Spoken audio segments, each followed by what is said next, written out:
Okay, so we're on part 2. Where were we?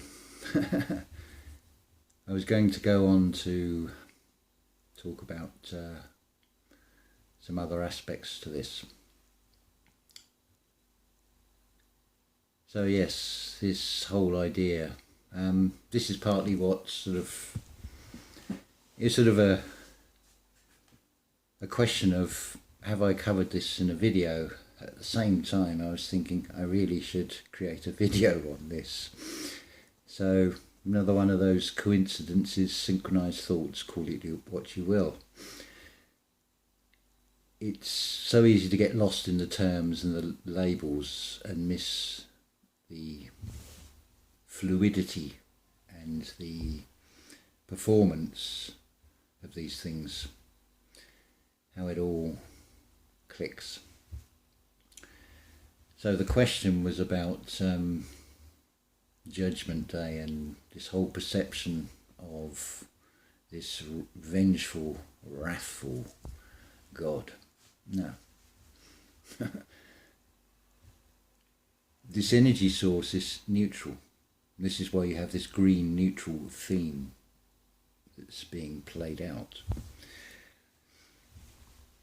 We talk about, say, the green man, and straight away you've got two camps, so it's something evil or it's something good. Well, it's both. It's neither one nor the other, really, if you think about it.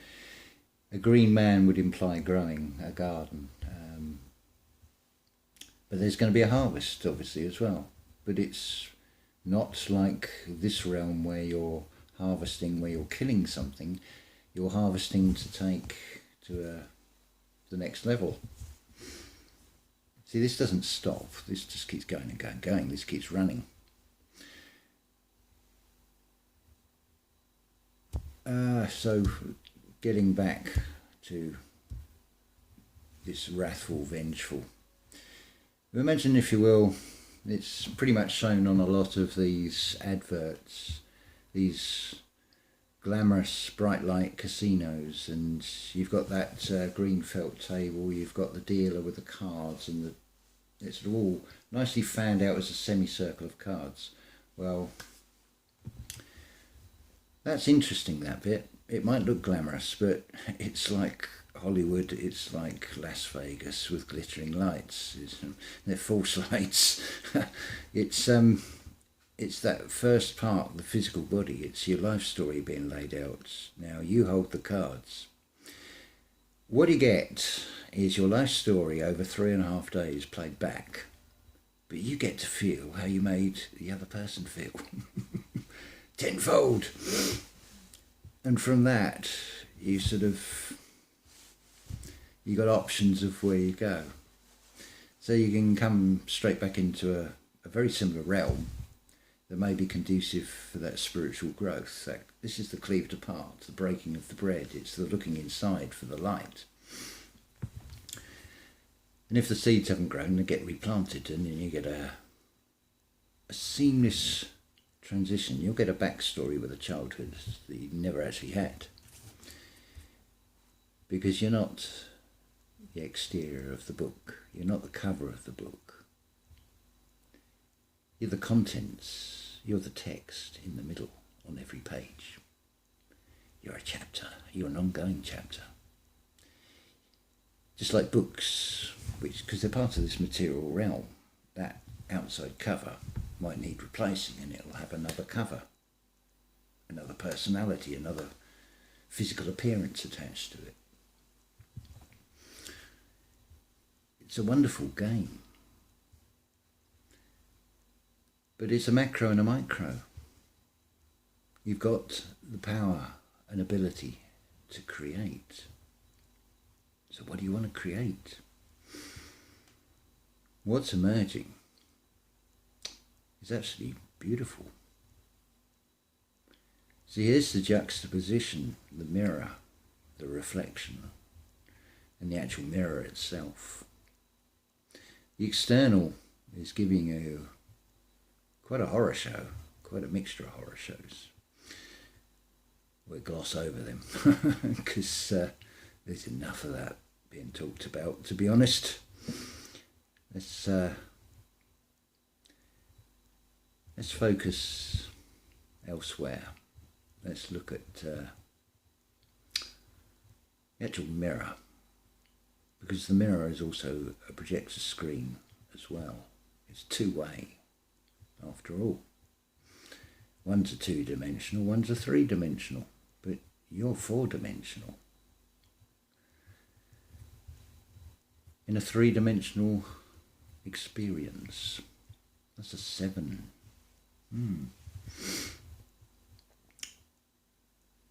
Oh, this all ran through earlier. Oh yes, here we go. That was the other bit. Just to show, this is book 2. I'm authorised to write this. So I just want to show you something here.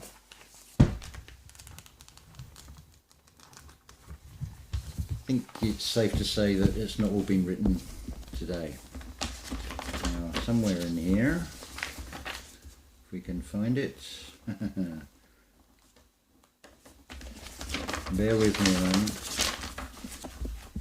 I want to get to a drawing. Here we are.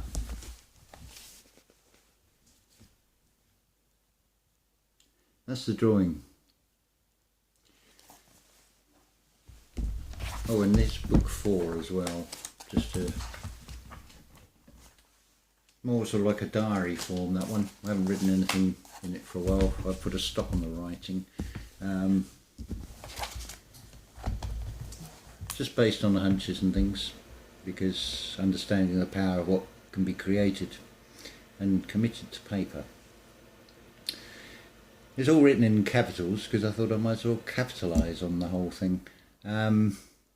Not in a financial material way, in a creation way. So, going back to hospitality, lit, why? Well, lit, that's like a Christmas tree. You want things lit up. I feel there may be slightly less lights this year. And then of course, why? I think you've seen that nailed home repeatedly in false idols and things. But why? Well, from a mortal perspective, you're looking up.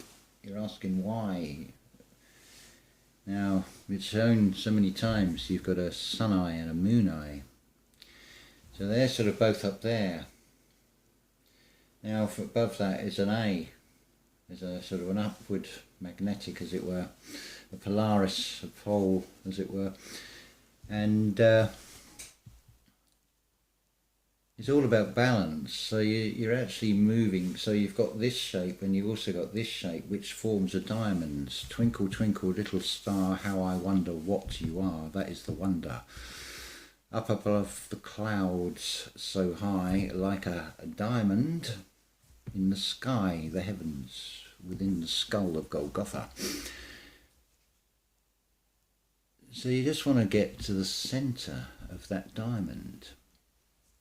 That's why they put jewels on crowns. I think it's been said a lot in the last couple of years about, in other words, for crown, and how that's been used as a bit of sort of gaslighting, as it were. That the gas is what, the air. It's all respiratory after all, it seems. But yes, it's where you focus. So I've completely gone off tangent, as it were. So yeah, the centre point of that diamond, you are the centre point of everything, because there is nothing outside of you. It's just a projection. Now the shower part, it's that pouring of creation into a little drop of the Creator in infinite forms. Basically look generally the same, but enough differences physically and personas that we can distinguish each other, because it's all about diversity. in the positive way, not the political way. How far are we doing on this? 4 minutes. Yeah, so actually it's musically expressed very well in Bruckner's Ninth Symphony. 3 sort of movements, the 4th one has been realised, there is enough there. But you've got your first movement. Well, something I was listening to earlier has suggested that it's sort of the appearance of the Grim Reaper in that first movement of the Ninth Symphony. I disagree. I'd say that actually comes in the 8th Symphony, the Apocalyptic. The 9th is now, because it's 4 movements, 4 parts of you. The physical body goes in the first movement. It's the laying out of those cards. It's replay of the life story.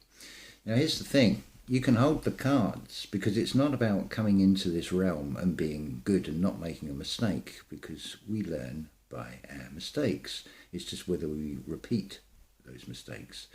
And repeats on TV, repeat prescribed ideas and things don't seem the best way forward. So we need to keep things fresh and alive. But anyway, so yes, so it's about repentance, which is not about being remorseful. It is a radical change of mind. It's having that open mind, taking that leap of faith to explore the concept of something,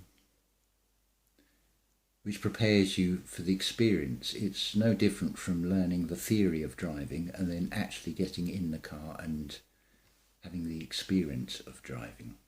You can read as many times as you like in a book about depressing the brake pedal, but you're not going to know how hard to press that brake pedal until you go through the experience of it.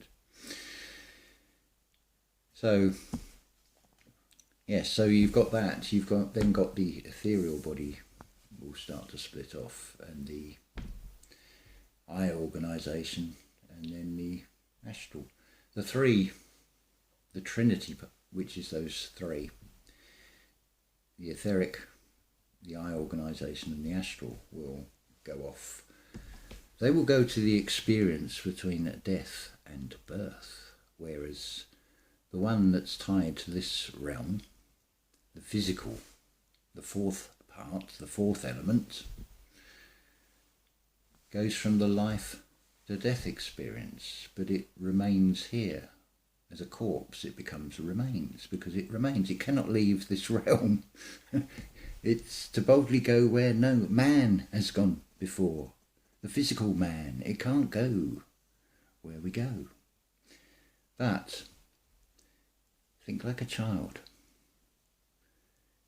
You all did it, I would have thought, as a child, where you're colouring in a picture, or you've got a piece of paper, but you're not happy with it. You screw it up and throw it away and get a fresh piece of paper. Same with restoring a car. It comes to a point where the bit's too far gone. You're just going to have to fabricate a replacement. You're going to have to create something new. Something old, something new, something borrowed, and something blue, divine feminine. Talking of which, Venus is talking to Pluto. Now the world is Disney will depict Pluto as a cartoon dog that's rather stupid and looks remarkably goofy. But if you think about it, regardless of what you want to think about space, we're not even going to get into the devils in the detail of anything. The point of it is Pluto is expressed as being the furthest out. It's beyond Neptune, the mystic. It's the mystery behind the mystic. It's those deepest, darkest, furthest reaches where you will find out who you truly are. And now the dialogue is with the divine feminine. This is this conscious awakening that so many are going through and why there are these synchronized thoughts, or coincidences if you want to think of them as that, if you want to try and rationalize them and put a materialism physical explanation. If it works for you, go for it. There's no right or wrong to that. At the end of the day, it's in that saying, you judge for yourself. And do you think that's just in this realm? It's just you find it's your true self, your higher self.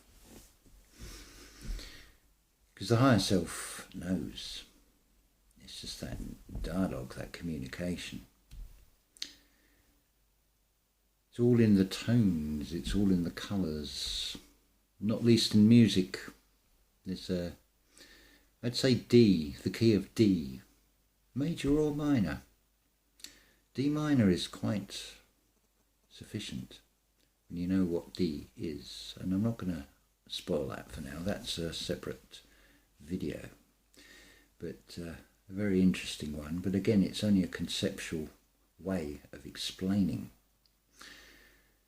But you can take the concept and you can adapt it, because you don't have to apply it rigidly to just the music of Anton Bruckner and his symphonies. You take what resonates and works for you. It's just the concept of it. When that music, if that's the way it comes to you, speaks to you, then great. Because it'll open up.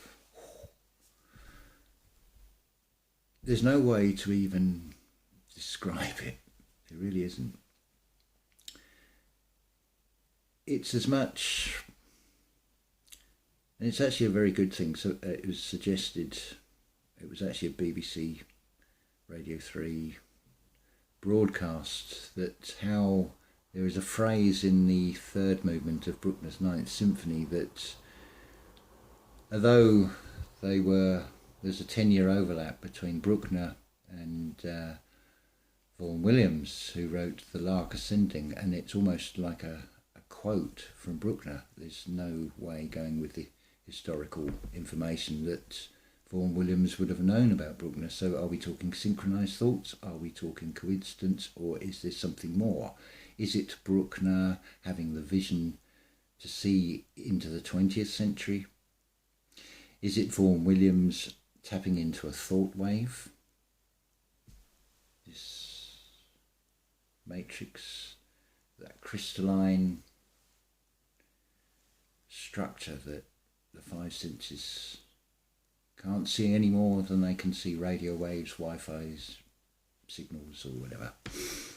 They're all around, and if the air is the water, and we talk about physical bodies being what, 70, 80, I think it's 87% water. Well, of course it's all flowing within and without.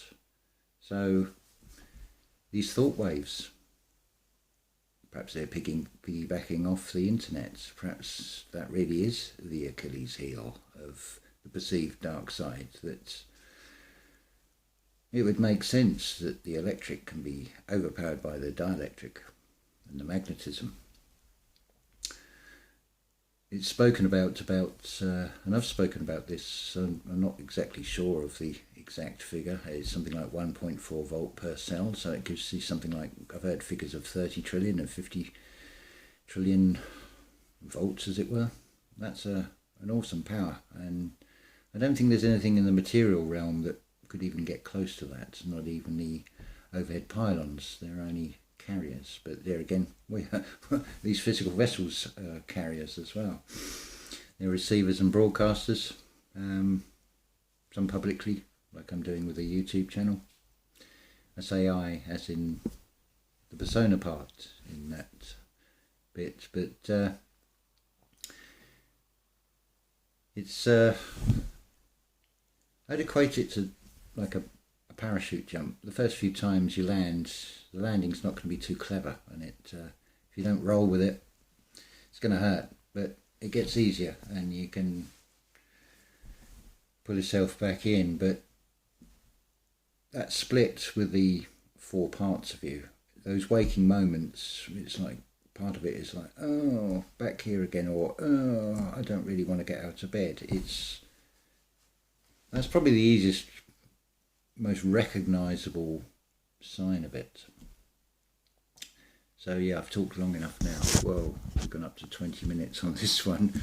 So again, if you want me to go over anything, I don't know how well it's flowed. It's sort of just unlocking a channel and let it flow through you, really. Whether anybody wants to believe that or not believe that, tough shit, don't really care. All I know is what I experience. I'm just sort of sharing it. That maybe it'll open things up that will make sense. Plant seeds that will help your spiritual growth. It's all about gardening. It's all about harvesting. Duality.